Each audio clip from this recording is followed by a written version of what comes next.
Everyone, it's Roger and James here from the DisKingdom podcast. In this episode, we're going to be talking about Disney's kind of move into Twitch from YouTube. They announced this week that they're going to be making a bit of a change for some of their major content players that they've got on YouTube, which is part of their Maker Studios, which only I think is a few hundred YouTubers now. They kind of had a big cull a couple of years ago. And so what they're going to be doing is specifically for of the big stars are going to go over to Twitch. They're going to start doing more streaming over there. They're going to be creating original pre-recorded content, and just generally it's exclusive, and that's started today. There's 4 ones. Now I do apologize if I do butcher their names, because some of them aren't easier. So we've got Jacksepticeye, we've also got Markipler, I think so, Strawberry 17, and Luzu, or Luzu Games. Luzu. These are all very well-known ones. I will be honest, I had actually heard 3 out of 4 of them, so you know, I'm down with it. The only reason I know about 2 of them was because they presented the D23 games presentation from last year, because these are kind of their 2 ones. What I actually found this to be a little bit more interesting is not necessarily so much about necessarily these 4 people, because these 4 could be on Twitch, and I'm sure they'll be very successful because they've got a large audience base. I think it's more to me about this push to Twitch, and Twitch has made a big announcement this week already, or in the last week, that they are upgrading their kind of video on demand section. They're kind of creating a broadcast where you can schedule a premiere in advance and try and get people in to watch it, because I think they've realised that the trouble is with streaming is that there's a massive hole with the VOD section. Now, I'm going to be honest, they have had uploads available as beta for a good year. I have been uploading all of our gaming episodes onto Twitch for probably a year. I did miss a week or 2 around Christmas. I can check my notifications to figure out how many you've uploaded. Yeah. And it's that kind of thing. I've been doing this for a while, because I wanted to kind of make sure we had and sometimes some of them do well, some of them get nothing, because the VOD system, most people go there for live streaming. Yeah. There's a lot of people talking about, like, they don't like seeing the mix between it, and they don't want like a news feed, they want it all live. But I think this makes a lot of sense really from Twitch's point of view, which is obviously owned by Amazon. They want to get in on the VOD market because it's massive, and Twitch is about gaming, and YouTube kind of lost the gaming, and with all the other problems with YouTube that's going on, Twitch, this really was a good double whammy, really punched, and they're signing exclusive people over. This is very interesting. Yeah, the timing was perfect. I mean, because you got to keep in mind, of course, you know, if we heard about it now, then it's been in the works for quite some time. Both the Twitch doing their VOD stuff and Disney signing these guys, moving them over to Twitch and whatnot. And yeah, between YouTube coming out with their new, let's say, guidelines for how you can monetize your channel, you need 4,000 subscribers or something like that. 4,000 minutes. 1,000 hours. Yeah, 4,000 minutes. 1,000 subscribers. And 1,000 subscribers. And you need to do it by February 20-something to maintain your monetized status, which won't impact the big players, obviously, but it's going to impact a lot of smaller players. I'm actually going to just straight up shut down my YouTube. Not that that's any... YouTube's not even going to notice. No. I had 1 or 2 videos that have hit around... I think 45,000, but it was like a total, like, how did I get all these hits on this? Most of mine are like 15 to 20 hits, which is fine. It was never my intention to become one of the major players, but yeah, this is just silly what YouTube is doing. So Twitch, they're making out like bandits at the moment. It's a bit of an odd one. I mean, like, from us here at DisKingdom, I launched a second channel, DisKingdom Extra. When I tried splitting the channel into 2 separate things, like one for games, one for everything else, didn't really work as good as I wanted it to, so I ended up bringing them all back in line again. So the Extra channel doesn't have enough subscribers, and I stopped uploading because I moved everything over. Yeah, that channel to me is effectively dead in the water, and it was really I was thinking, I could do something with it later. Now it's done. I just won't even worry about it. It's just a failed experiment. Sometimes you've got to experiment to work out what works, what doesn't. As far as Twitch, I've been playing around and sort of putting stuff on Twitch for years, but for me it's never been a good fit because it's primarily live streaming. And live streaming sometimes doesn't fit into my lifestyle in terms of recording. When I can record, maybe the Americans are all asleep, so no one's watching, or just generally life and work and things like that get in the way. And to stream, you've got to be pretty constant. And I think this push to get VOD on it, the only issue with Twitch, it's all very fine putting it all up there, but if no one's going to, if it's like the smaller ones and all the rest of it, if they're not going to make any money from it either, that might, the little fish running around aren't going to make a massive difference, but it's good publicity. Twitch, there's a bit of that catch-22 with the VOD. Some people want it all separate.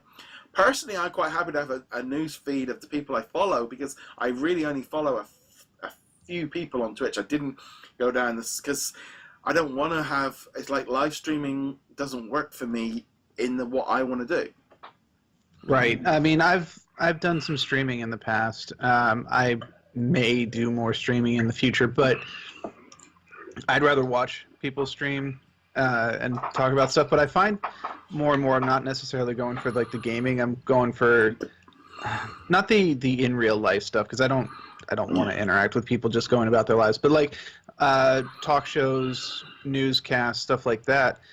And now it means I also don't necessarily need to make sure that I come in at the right time. They can upload some content, they can have it ready to go, and I don't have to worry about it. And one of the other things I like about this idea is kind of a spring off from this is that they can have a pre-scheduled launch of the video content. So let's say we did this podcast and we wanted to do a premiere. It's going to show up at 10 o'clock a.m. GMT on your Twitch channel.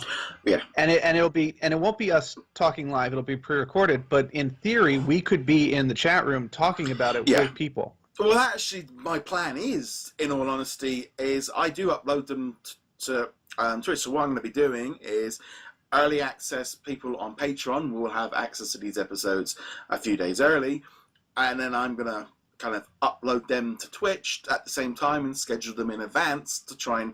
This is the plan. How it works in, like, how I'm still doing this in 3-4 weeks' time will depend on how people are reacting to it. If I'm doing it all and no one's watching, then I might just be like, no, I'll just transfer after I've put it live on YouTube. It's easier. But, sometimes you've got to play with these things to see how they work. And I just feel like Twitch is doing something right in trying to offer something else. I do think they need to, it's like this monetization thing. You've got to have 1,000 subscribers to get like partnered over there, to get money from adverts. And if you're on Twitch, if you're on like Amazon Prime, you can kind of give your donation of your account to that. So that's one of a revenue stream. So the thing is I think really is primarily, and I know myself, is on content creators have got to diversify. You've got to put your eggs in as many baskets as possible, because putting all into one big Google basket is risky. And YouTube has shown that even the big boys, even the very big companies like, even Disney are diversifying because they don't like everybody in the hands of YouTube. And, this is also on top of YouTube with their recent issues with videos, no matter the size of the channel, getting demonetized, apparently completely at random. And what was it? I was actually getting every single podcast, every single video I was uploading for the last 6 to 8 weeks was being hit with a yellow flag about being, and it's like, well, if you're flagging everything, and then I then just click in, press the review button, and it fixes itself. Not very good. It's all right if when I upload Friday's episode on Monday and it takes a few days to get sorted. If I upload Monday's episode and it doesn't get sorted till Tuesday, I've lost it. And this is where this constant, like, you know, the thing is as well is like you're not here to, you know, if I was here for the money, I wouldn't make enough money to have a coffee a week. You know, I'm not here for money, and we do this because it's a lot of fun. But the money has to keep. Some people need it as a incentive, but also, you know, I've spent money on lights, microphones, cameras, set. You know, I upload this. You have. There's also that thing as well of people kind of go, well, actually, it's costing me money to create all of this. Time and money. Yeah. And, you know, the time is the big part. I don't know how true this is, but there was a report, I think it was last week, that, you know, we were supposed to get the Nintendo Direct. This is obviously not Disney related, but one of the key reasons why that time window came and went and we didn't have a Nintendo Direct until a couple days later was that their video, the Nintendo's video, had gotten flagged by YouTube.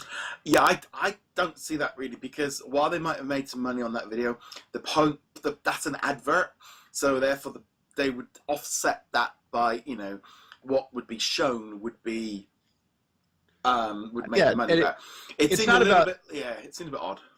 It's not about whether or not they lost money on it or you know, if it screwed up their ad revenue or anything. It's just the simple fact that if Nintendo, assuming this is true, if Nintendo is getting their videos flagged, there is something wrong with the system. Yeah, just straight up. Yeah, and I mean, it's, you know, I know a lot of content creators that are becoming either they've, you know, between YouTube apocalypse 1 and 2 and 3, now we're going through a Facebook apocalypse that's coming up. Videos are going to be starting to be demonized there, and they're also trying to do Facebook Watch and all this kind of things. Yeah, right. They're all moving around and they're all shuffling around because what was working couldn't work because it wasn't sustainable. They couldn't carry on the way they're doing it. But also the trouble is, it's a kind of catch-22 of they've got to look after everyone. They've got to and that's what's happening. But also there's money at stake, and I think Disney going down this Twitch line is very much along the lines of they've seen a massive. They're probably looking at the figures and going, their profit from these, because they make a cut on every time one of these videos goes up live. So if their revenue has been dropping, because YouTube have been bad with gaming for a while now, for a while it was trending until Jimmy Fallon took over. They've probably noticed a decline in their takings. I mean, that's probably why they dropped a load of their people.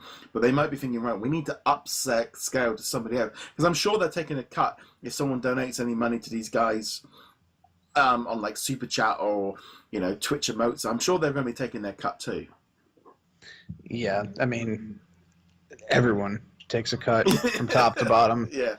Everybody. That's why, you know, Disney, Nintendo, all these guys, they have a vested interest in keeping this alive because they are getting a cut of this. But yeah, it's like you said, they got to keep moving those eggs around, not put them in one basket, and they've got to feel out the market. And that's why Twitch is such a good idea for them right now. Not just because of this, not for video on demand, not for any of this. It's that Twitch is probably, if not the number one, then at least top five ways to get in touch with that kind of a different teenager to young adult to new professional level, because this is what they're watching. They're watching this instead of television, and this is how you're going to communicate with them. But also, as well as, I mean, we saw it with Disney Infinity where they used to do like a weekly Twitch show, and yeah, those are the good days. They used to tune in every Thursday night to watch that, and or every Friday I think it was, and it was that thing of, if Disney want to promote their games and their console games and mobile things, they are using their Maker Studio people to push these things like these we've seen before. So it makes sense for them to push it on Twitch. You know, this is not something, these people probably, they wouldn't put most of their YouTubers and stuff on their own streaming platform because it's not going to fit. But I think this is just a step of, YouTube is not, they can't rely on YouTube the same way. And I think even Disney have actually gone, yeah, we're looking at alternatives because we're not making enough money for this anymore. Yeah. I mean, and that's pretty much it. And Disney has never been one to just be like, oh, we're not making any money on it, but we love the product so much, so we'll just keep doing it. Ask Disney Infinity fans how well that worked out for them. Yes. So anyway, guys, we'd love to know your thoughts on what's happening with like Twitch and these like people. So you can and comment below. You can follow us on YouTube, Twitch, and also on the audio platforms. And you can check us out on social medias. Check us out over at DisKingdom.com. Make sure you favorite or like that page as well. Finally, if you're on Patreon, you will get access to these episodes a little bit early from a little as $1 a month. It helps support the show. James, where can they find you?